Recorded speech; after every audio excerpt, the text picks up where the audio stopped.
बिस्मिल्लाहिर्रहमानिर्रहीम। अस्सलाम वालेकुम मुअज़्ज़िज़ नाज़रीन, दी नॉलेज ऑफ इस्लाम में आपको खुश आमदीद। दोस्तों, आज हम आपको हज़रत उमर बिन ख़त्ताब और हज़रत अबू बकर सदीक़ रज़ी अल्लाह ताला अन्हु का वाक़या बताएंगे। नाज़रीन, हज़रत अबू बकर सदीक़ रज़ी अल्लाह ताला अन्हु के वफ़ात के बाद हज़रत उमर बिन ख़त्ताब रज़ी अल्लाह ताला अन्हु को खलीफा मुकर्रर किया गया। तो हज़रत उमर बिन ख़त्ताब रज़ी अल्लाह ताला अन्हु खिलाफत संभालने के बाद बैतुल माल में आए तो आते ही लोगों से पूछने लगे कि हज़रत अबू बकर रज़ी अल्लाह ताला अन्हु बैतुल माल में आने के बाद क्या किया करते थे।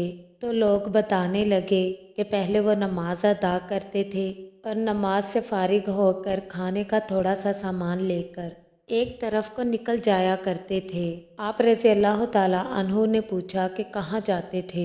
लोगों ने बताया कि हमें ये मालूम नहीं कि वो कहाँ जाते थे, बस इतना पता है कि इस रास्ते की तरफ निकल जाया करते थे। आप रज़ी अल्लाह ताला अन्हु ने खाने का सामान लिया और उस तरफ को निकल गए, लोगों से पूछते हुए कि हज़रत अबू बकर रज़ी अल्लाह ताला अन्हु किस जगह जाया करते थे। हज़रत उमर रज़ी अल्लाह ताला अन्हु पता करते करते चलते चलते एक झोंपड़ी तक पहुंच गए। वहां जाकर देखा कि एक बूढ़ा आदमी दोनों आंखों से अंधा है और उसके मुंह पर फालके बने हुए हैं। उसने जब किसी के आने की आवाज़ सुनी तो बड़े गुस्से में बोला कि पिछले 3 दिन से कहाँ चले गए थे। आप रज़ी अल्लाह ताला अन्हु खामोश रहे और उसे खाना खिलाना शुरू कर दिया। तो उसने गुस्से से कहा कि क्या बात है, एक तो 3 दिन बाद आए हो और खाना खिलाने का तरीका भी भूल चुके हो। तो आप रज़ी अल्लाह ताला अन्हु ने जब ये सुना तो रोने लगे और उस शख्स को बताया कि मैं उमर बिन ख़त्ताब हूँ और जो आपको खाना खिलाते थे वो मुसलमानों के खलीफा अबू बकर रज़ी अल्लाह ताला अन्हु थे और वो वफ़ात पा चुके हैं। जब उस बूढ़े ने यह बात सुनी तो खड़ा हो गया और कहने लगा, ए उमर, मुझे कलमा पढ़ाकर मुसलमान कर दे।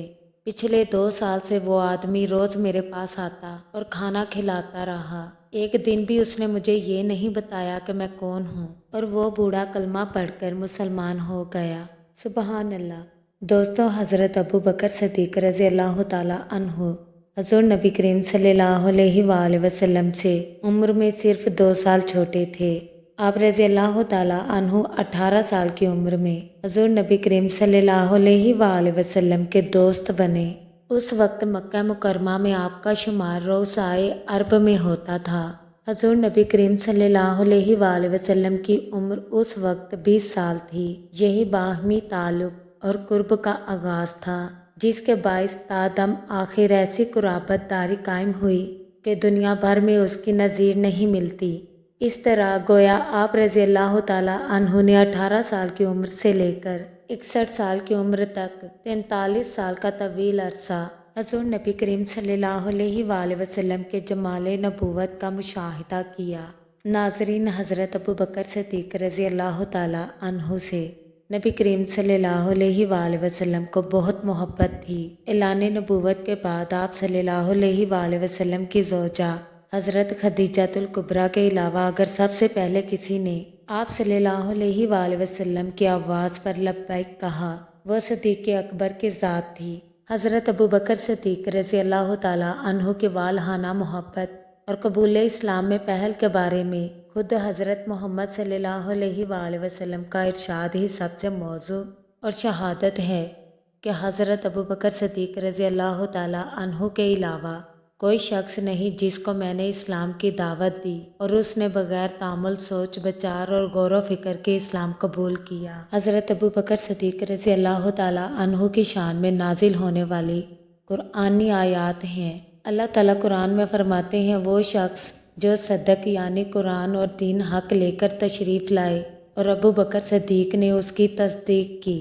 सहाबी रसूल उमरा बिन अल आस फरमाते हैं कि मैं हज़रत मोहम्मद सल्लल्लाहु अलैहि वसल्लम की खिदमत में हाजिर हुआ और अर्ज़ किया कि लोगों में कौन शख्स आप सल्लल्लाहु अलैहि वसल्लम के नज़दीक ज़्यादा पसंदीदा है। रसूल सल्लल्लाहु अलैहि वसल्लम ने फरमाया कि आयशा सिद्दीक़ा रज़ी अल्लाह ताला अन्हु मेरे नज़दीक सबसे ज़्यादा पसंदीदा है। उसके बाद उसने दोबारा सवाल किया کہ مردوں میں سب سے زیادہ پسندیدہ کون ہے؟ آپ صلی اللہ علیہ وآلہ وسلم نے جواب دیا، اس کے والد ماجد یعنی ابو بکر رضی اللہ تعالیٰ عنہ ہیں۔ اس کے بعد کون؟ آپ صلی اللہ علیہ وآلہ وسلم نے جواب دیا، عمر بن خطاب ہے۔ اسی طرح کئی لوگوں کو شمار کیا گیا۔ پیارے دوستوں، منصب خلافت سنبھالنے کے بعد حضرت ابو بکر صدیق رضی اللہ تعالیٰ عنہ لوگوں سے فرمانے لگے، لوگوں میں تمہارا امیر بنایا گیا ہوں، حالانکہ میں تم میں سے سب سے بہتر انسان نہیں ہوں۔ اگر میں ٹھیک راہ پر چلوں تو میری اطاعت کرنا، اگر کج روی اختیار کروں تو مجھے سیدھا کر دینا۔ سچائی امانت ہے اور جھوٹ خیانت۔ تمہارا ضعیف فرد بھی میرے نزدیک اس وقت تک قوی ہے جب تک اس کا حق نہ دلوا دوں، اور تمہارا قوی شخص بھی میرے نزدیک اس وقت تک ضعیف ہے جب تک دوسروں کا حق اس سے واپس نہ لے لوں۔ اے لوگو، یاد رکھو، جو قوم جہاد فی سبیل اللہ کو ترک کر دیتی ہے اسے خدا رسوا کر دیتا ہے، اور جس قوم میں بدکاری پھیلتی ہے اس کو خدا مصائب میں مبتلا کر دیتا ہے۔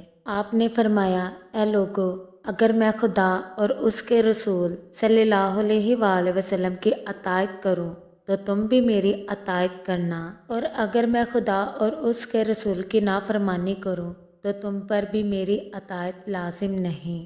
دوستوں، امید کرتے ہیں آپ کو ہماری ویڈیو اچھی لگی۔ کامنٹ باکس میں اپنی رائے کا اظہار ضرور کیجیے گا، اور اس چینل پر نئے آنے والے دوستوں سے گزارش ہے کہ چینل کو سبسکرائب ضرور کر لیں اور بیل آئیکن کو پریس کرنا مت بھولیں تاکہ ہمارا ہر نوٹیفیکیشن آپ کو ٹائم پر مل سکے۔